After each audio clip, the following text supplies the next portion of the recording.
সকলেই চান জীবনে প্রতিষ্ঠিত হতে, সাফল্য পেতে। সাফল্য লাভের জন্য কিছু বিষয় সব সময় মেনে চলতে হয়। মেনে চলুন স্বামী বিবেকানন্দের 7টি বাণী।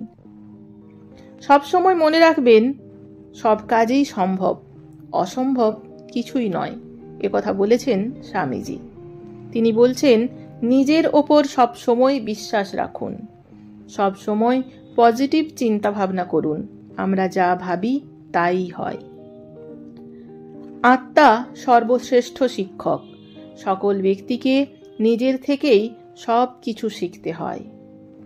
জীবনে কখনো কারুর সমালোচনা করে বড় হওয়া যায় না। নিজেকে কখনোই ভুল বুঝবেন না, নিজের ওপর বিশ্বাস রাখবেন।